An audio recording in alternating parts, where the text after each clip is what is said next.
My dear student of standard 6th, welcome back once again, and today in this session we are going to discuss question answer fill-ups, MCQ and lots of things in this session. So the name of your chapter is chapter number 13, India's Earth, Surface, Climate, Vegetation and Wildlife. So without any delay, let's begin. So here is your MCQ and I have chosen 10 MCQ for you, and those are very simple ones. So let's start.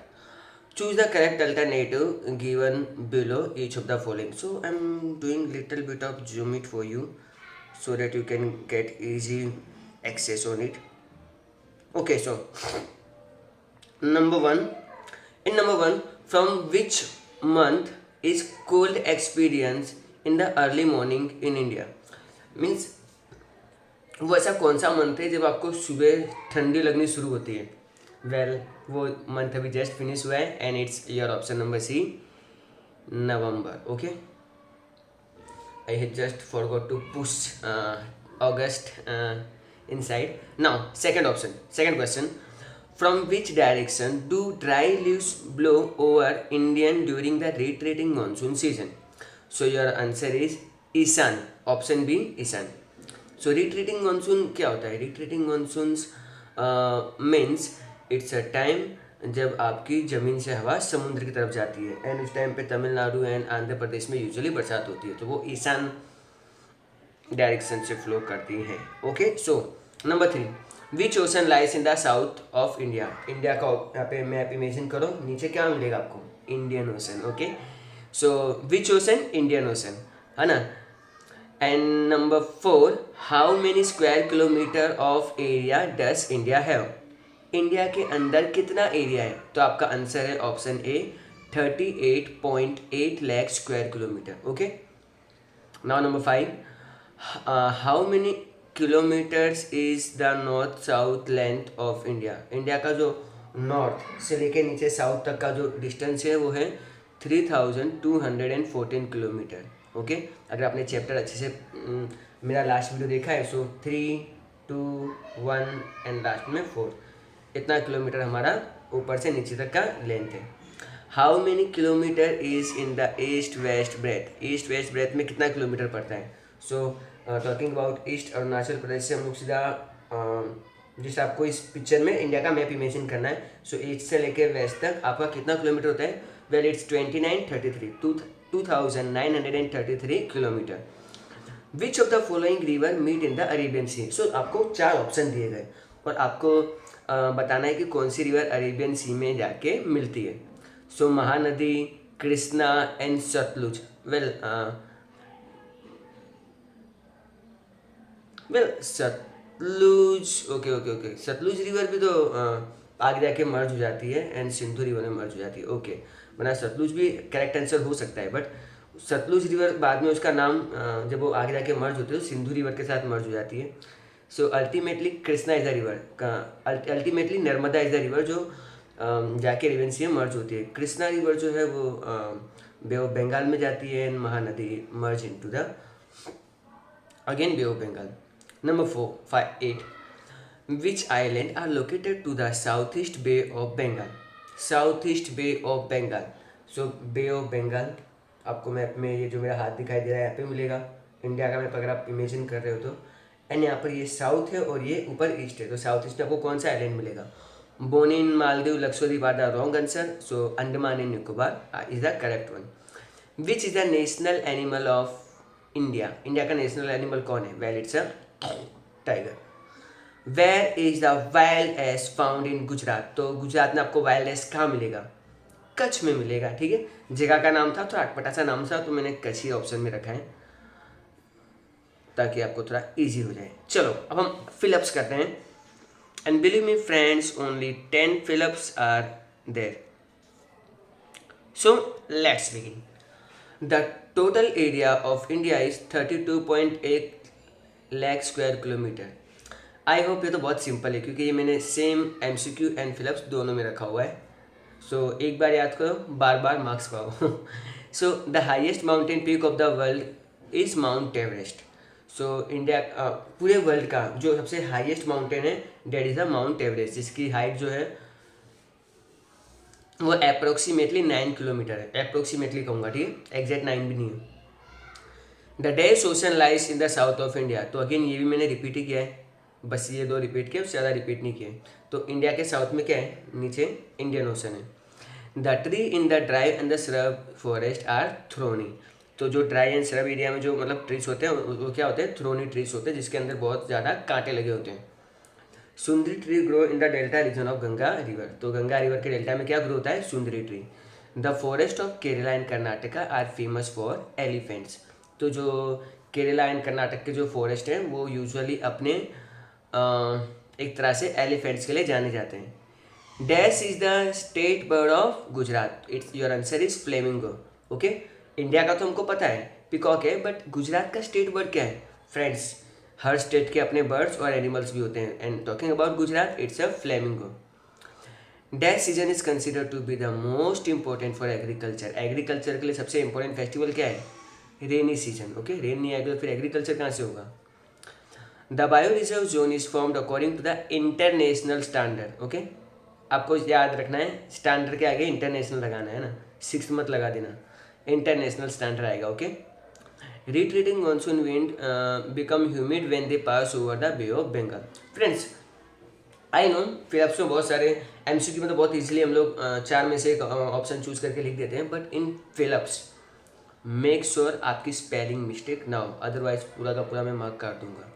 Okay, फिर बाद में fight करने मत आना, sir मैंने तो सिर्फ Indian में एन नहीं लगाया था तो आपने आधा मार्क तो देना चाहिए था, since I know the answer but I don't know the spelling, so I am not going to listen any of your argument. Okay, and please don't bargain against me. Now talking about true और false and matching. So beside Gir, lion is also seen in Nal Sarovar. What the joke is this kind of joke? Okay, I don't understand. So ये कैसा joke है मुझे समझ में नहीं आया, but नल सरोवर में बर्ड्स आते हैं माइग्रेटरी, जो लायन है वो गिर फॉरेस्ट में पाया जाता है, so it's a false. West coastal plain is narrow then the east coastal plain, तो वो थोड़ी नैरो है, वो बात सही है, it's a true. River Kaveri make a delta region name Sundarvan, Sundarvan Ganga river के डेल्टा से बनी है, not a Kaveri river, so it's a false. Cherry trees are found in the Narmada Delta region, so it's again a false statement. Most species of snake are in India are non-poisonous, so true. Okay. See, मैंने आज बहुत interesting fact YouTube पे देखा था, according to विच पहले के ज़माने में लोग है ना नींबू मिर्ची साथ में ले जाया करते थे। ओके, एंड जो मिर्ची होती थी ना वो स्पेसिफिकली इसलिए दी जाती थी ताकि आपको अगर रास्ते में कोई सांप काटे, अब जा रहे हो, आपको स्नेक ने काटा, आपको पता भी नहीं चला, एकदम से आया और काट के भाग गया, तो अब क्वेश्चन ये है कि ये सांप जहरीला था कि नहीं था, तो उसके लिए आप एक काम करो, आप मिर्ची निकाल के खाओ। मिर्ची खा रहे हो और आपको तीखी लग रही है ना, तो समझ कॉन्ग्रेचुलेसन, वो सांप जहरीला नहीं था। क्योंकि जब सांप जब हमको काटता है ना तो हमारा नर्वस सिस्टम पूरा ब्लॉक हो जाता है ना, और अगर आपने मिर्ची खाई और आपको मिर्ची का कोई टेस्ट फील नहीं हुआ ना, तो भाई भागो डॉक्टर के पास, क्योंकि अगर आपको मिर्ची का टेस्ट फील नहीं हुआ मीन्स आपका नर्वस सिस्टम कोलैप्स कर गया है, मतलब सांप जहरीला था। ओके, सो सांप के काटने के बाद अगर मिर्ची में टेस्ट आ रहा है मतलब हाँ सांप जो था वो नॉन पॉइजनस था, जहरीला नहीं था। ओके, कभी कटवा के मत देखना, and please don't try this at home, just for your information that, but तो भी अगर मिर्ची का टेस्ट आया तो भी वह डॉक्टर को दिखा लेना चाहिए। Okay, the trees of the dry and surf forest are thorny, so dry and surf forest के जो ट्रीज होते हैं वो थ्रोनी होते हैं, it's a true statement. So matching भी सब मिल गया है, बट करेक्ट आंसर मैंने सामने रखे हैं। वन हॉर्न राइनो, आपको राइनोसोर्स आपको कहाँ मिलेगा, वेल वो मिलेगा आपको आसाम में। सी टर्टल आपको कहाँ मिलेगा, it's seashore of Orissa. Migratory birds कहाँ पर जाती है, वेटलैंड में जाती है, ऑफकोर्स वेटलैंड यानी जहाँ पे दलदली टाइप का इलाका होता है, ताकि उनको आप इजीली खाना मिल जाता है। एसेंटिक लायन कहाँ पर मिलेंगे आपको, गिर फॉरेस्ट में, और माइग्रेटरी बर्ड्स कहाँ जाती हैं, नल सरोवर में। ओके, आई होप ये बहुत ही सिंपल था। Okay, I have selected few small question answers for you, short and sweet. Okay, the first two I have taken from the textbook and rest from the reference book, and मैंने खुद create किए हैं कुछ. Which river, okay, let me go through the first and second. Which river are from the plain to the south of Himalaya? South of Himalayas के हिमालय के south में, यानी map में देखोगे तो आपको यहाँ पर पूरा हिमालय माउंटेन देखने को मिलेगा. ओके, ये पूरा एरिया जो मेरा हाथ मतलब फ्लो कर रहा है. एंड इसके नीचे जो रिवर जाएंगी वो क्या होगी? साउथ, मतलब हिमालय के साउथ वाली रिवर होगी. सो यहाँ पर आपको मिलेगा the plain of south of the Himalayas is formed by the Ganga, Sutlej, Yamuna, Brahmaputra and their tributaries. Tributaries means उनकी हेल्पिंग रिवर्स होती हैं जो उसमें बहुत ज़्यादा पानी डाल देती है. फ्रेंड्स, आपके दिमाग में कभी ऐसा क्वेश्चन आया कि गंगा यमुना जब मर्ज होती है तो उस रिवर को गंगा ही क्यों कहते हैं, क्यों यमुना नहीं कहते हैं? वेल, वो डिपेंड करता है कि पानी किसका ज़्यादा है. एक रिवर है, गंगा का बहुत ज़्यादा पानी है और यमुना का पानी थोड़ा कम है, तो गंगा का पानी यमुना में मिलेगा तो नाम गंगा का ही रहेगा. ओके, अगर यमुना में पानी ज़्यादा होता तो यमुना का पानी ज़्यादा होता तो नाम यमुना रहता. Okay, so from where do the migratory bird come to Gujarat? ठीक है, तो गुजरात में ये माइग्रेटरी बर्ड्स कहाँ कहाँ पर आते हैं? द माइग्रेटरी बर्ड विजिट नल सरोवर, खिजाड़िया, थोल, कच्छ इन गुजरात. तो ये गुजरात की कुछ जगह हैं जहाँ पर आपके ये माइग्रेटरी बर्ड्स आते हैं, विजिट करते हैं. Okay, which ocean lies in the south of India? अरे यार, ये क्वेश्चन मैंने 3 बार पूछ लिया है. वेल, आंसरिंग सिंपल है, the Indian ocean lies to the south of India. What is meant by weather? Weather का डेफिनेशन आपको देना है. The daily changes occurring in the atmosphere is called weather. तो जो डेली चेंजेस होते रहते हैं एटमोसफियर के अंदर, उसको हम लोग वेदर कहेंगे. And what you mean by climate? Climate is an average weather condition of any place for about 30 years. 30 साल तक अगर नॉर्मली एक प्लेस का, पर्टिकुलर प्लेस का अगर हम लोग वेदर स्टडी करते हैं तो उसको हम लोग वहाँ का क्लाइमेट कहेंगे. ओके, चलिए अब हम आगे बढ़ते हैं नंबर 6 पे. How is the national park form? National park कैसे फॉर्म किया जाता है? National park is form by the collaboration of the state government and central government. Okay, हमने एक टेबल स्टडी किया था ना कि इसमें सेंचुरी जो है वो स्टेट गवर्नमेंट वाला फॉर्म किया जाता है, नेशनल पार्क आपको स्टेट एंड सेंट्रल गवर्नमेंट द्वारा फॉर्म किया जाता है. And bio reserve international standard. Fill ups याद आया? Okay, I have try to cover all the important points in this session, but Indian ocean का क्वेश्चन 3 जगह रिपीट हो गया. एनी हाउ, होता है, नो प्रॉब्लम. चलिए अब हम लोग थोड़े डिटेल क्वेश्चन आंसर की बात करते हैं. What do you know about the mangrove forest? आप मैंग्रोव फॉरेस्ट के बारे में आप क्या आपको मतलब बताना है. ठीक है, so there are only 4 points. Point number 1, this type of forest grow in the brackish water in the salty water of the sea. So mangrove forest ऐसी जगह पे ग्रो होते हैं जहाँ पे यूजुअली समुद्र का पानी आके जमा हो जाता है, सॉल्टी वाटर. ठीक है, लेट मी इन्फॉर्म यू, दिन में ऐसा 2 टाइम आते हैं जब समुद्र का लेवल थोड़ा बढ़ जाता है, तो समुद्र का पानी जमीनी इलाकों में आके इस्टेब्लिश हो जाता है, तो उसे हम लोग वहाँ पे जो फॉरेस्ट ग्रो होते हैं उसको मैंग्रोव फॉरेस्ट हम लोग कहेंगे. ठीक है, आगे बढ़ते हैं. This types of forest are seen in West Bengal, Gujarat and on the shore of Andaman and Nicobar. तो इस टाइप का आपको जो मतलब फॉरेस्ट है वो यूजुअली वेस्ट बंगाल सुंदरबन के नाम से जानने को देखने को मिलेंगे, and some part of Gujarat also, and Andaman Nicobar islands having such kind of forest, that is called the mangrove forest. Sundarban in the delta region of the Ganga has this effect, this type of forest. तो सुंदरबन में भी जो Ganga river का delta form करती है वहाँ पे भी इस टाइप के फॉरेस्ट पाए जाते हैं. The name of has been taken from the tree named सुंदरी. ठीक है, तो अब एक सुंदरी नाम का एक पेड़ है, वहाँ से हमने इसका नाम सुंदरबन रखा है. And chair tree which are seen in the forest along the coastal region of Gujarat which is use as a fuel by the local people. और लोग इसी सुंदरी ट्री के लकड़ियाँ काट के यूजली अपने नॉर्मल सी जो रोज़ की ज़रूरतें होती है उसे फुलफिल करते हैं. Okay friends, so I hope answer number 1 बहुत इजी था, सिंपल था एंड आपको समझ में भी आ गया होगा. चलो now students, give information about the mountain forest. Okay, so ये माउंटेन फॉरेस्ट क्या है? Well, it's a mountain forest होते हैं जो हाइट्स पे होते हैं और ऊंचाई पे भी कुछ जंगल होते हैं, सो उसे हम लोग माउंटेन फॉरेस्ट कहेंगे, माउंटेन फॉरेस्ट ही कहेंगे, माउंटेन और माउंटेन अलग होता है। According to the name this type of forest is seen in the mountainous region. Okay, so इस टाइप के आपको फॉरेस्ट कहाँ देखने को मिलेंगे? वेल, माउंटेनस रीजन पे भी देखने को मिलेंगे आपको। इन the mountainous a variety of plants and different species of plant grow at different height. इस यहाँ के जो माउंटेनस एरिया है यहाँ पे अलग अलग ऊंचाइयों पे अलग अलग प्लांट्स, आपको अलग अलग प्लांट्स की स्पीसीज देखने को मिलेगी, एंड इवन उनकी हाइट्स भी बहुत अलग अलग होती है, किसी की कम होती है, किसी की बहुत ज़्यादा भी होती है। Vegetation grow at the height of 1500 meter to 2500 meter from the sea level. So 1500 meter से लेकर वो 2500 मीटर के बीच में आपको इस टाइप के फॉरेस्ट देखने को मिल जाएंगे बहुत ईजिली। इस कॉनिकल इन शेप, उसके पेड़ कैसे होते हैं? कॉनिकल शेप के होते हैं। डेट मीन्स आपने क्रिसमस ट्री देखा होगा, तो आपको आइडिया आ गया होगा। And it leaves are needle shape, सुइयाँ जैसे चुभती है, ठीक है। On the basis of its shape this type of vegetation is called coniferous vegetation. Okay, so conical and coniferous similar sound करता है। Okay, trees like cedar, deodar, pine etcetera are this kind of vegetation. So ये इसमें हम लोगों ने include किया हुआ है। चलो, अब हम बात करेंगे एक बहुत ही इंपॉर्टेंट टॉपिक के बारे में, and that is the state the economic benefit of the forest.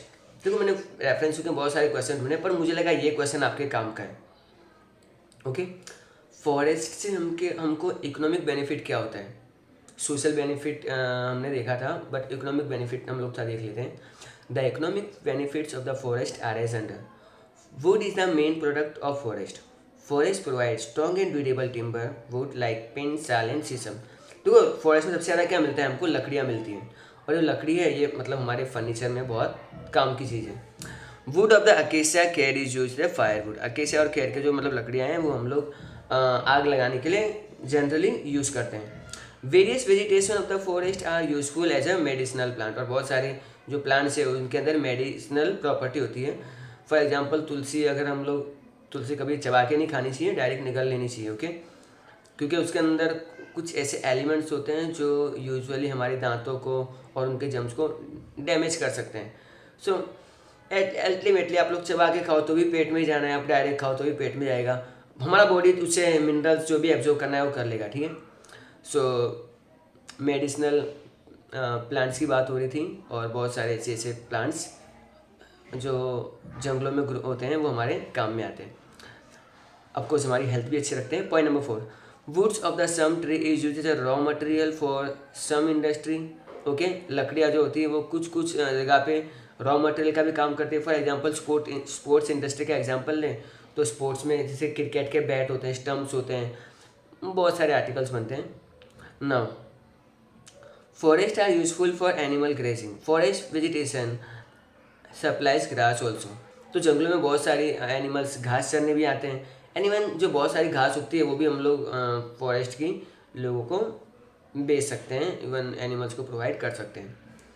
Forest provide products like lac, resin, gum, honey, turpentine etcetera. ये बहुत सारी चीज़ें हैं जो इंडस्ट्री में यूज़ होती हैं, एंड इसको भी हम लोग ऐसे फॉरेस्ट में यूज़ कर सकते हैं। चलिए अब हम बढ़ते हैं आगे पॉइंट नंबर 7 पे। Various fruits are also available from forest. Fruits तो मेरे फेवरेट हैं, सो फ्रूट्स तो भाई जितने दो उतने कम पड़ेंगे।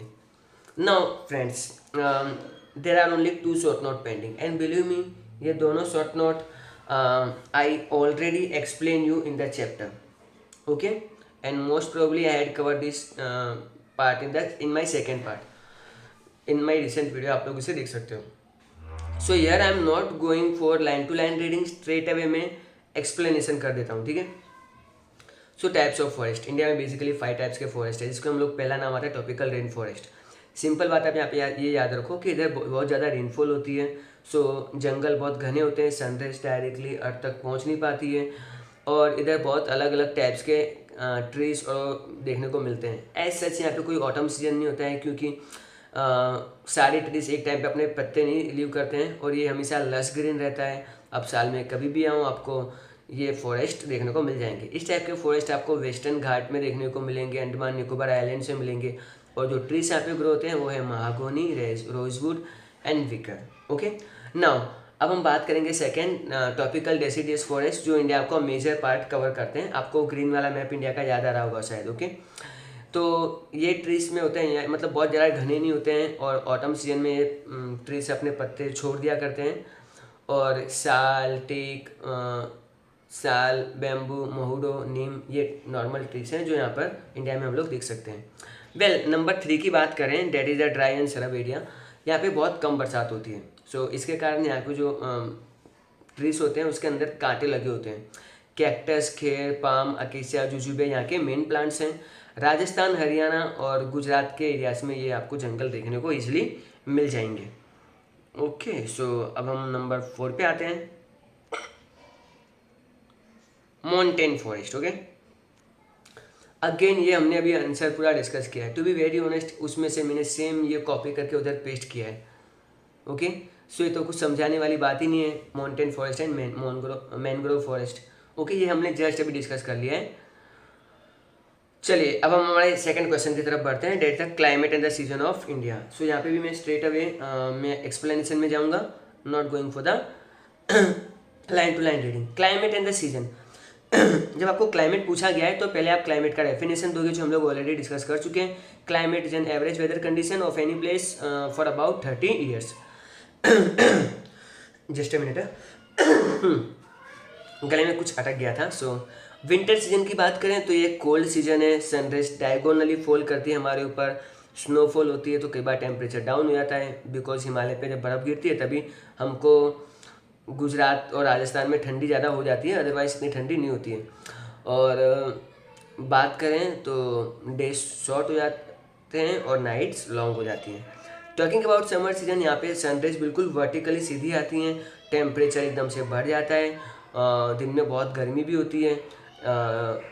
जो ड्राई हॉट एयर जो ब्लो करती है उसको हम लोग लू कहेंगे। एंड राजस्थान, गुजरात में तो पूछो ही मत, बहुत ज़्यादा गर्मी होती है, दिन बड़े होते हैं और नाइट्स शॉर्ट होती हैं। चलिए हमारी लास्ट स्लाइड पे आ जाते हैं, मानसून सीजन। मानसून सीजन एक ऐसा सीजन है जब रेनफॉल आती है, ओके, एंड यहाँ पर बहुत ज़्यादा ह्यूमिड कंडीशन हो जाता है। एंड आपको यूजुअली समुद्र से जो हवा आती है वो अपने साथ बरसात लाती है, एंड ये एग्रीकल्चर के लिए बहुत सही है ना। हमारे हिमालय माउंटेन्स क्लाउड्स को ज़्यादा आगे जान नहीं देते हैं, तो रेनफॉल उधर हो नहीं पड़ती, रेनफॉल उधर हो ही जाती है। एंड एग्रीकल्चर पूरा हमारे कंट्री का रेनफॉल अप्रोक्सीमेटली हम लोग कह सकते हैं रेनी सीजन पे डिपेंड है। रिट्रीटिंग मानसून एक ऐसा सीजन होता है अक्टूबर नवंबर में, जब यूजुअली इंडिया से मतलब जब हवा समुद्र की तरफ जा रही होती है। एंड ये जब यूजुअली स्काई क्लियर होता है और यूजुअली ये भी हवा ड्राई होती है तो कोई रेनफॉल होता नहीं है। And by the time Andhra Pradesh and Tamil Nadu में इसमें यूजुअली बरसात का सीजन हो जाता है। एंड ये जो सीज़न है इसमें हमको नवंबर मंथ से सर्दी लगनी शुरू हो जाती है एंड टेम्परेचर डाउन होना शुरू हो जाता है। सो फ्रेंड्स, आई होप आपको आज का सेशन बहुत ही नॉलेज एंड इंटरेस्टिंग लगा होगा। So with this note I am taking your leave. I hope आपको ये सेशन बहुत ही अच्छा लगा होगा, इंटरेस्टिंग लगा होगा। एंड CW कंप्लीट कर लेना, मैं साथ में आपको PDF भी सेंड कर दूंगा, ठीक है। So till then, you guys are amazing. Keep learning, keep watching, and thanks for listening.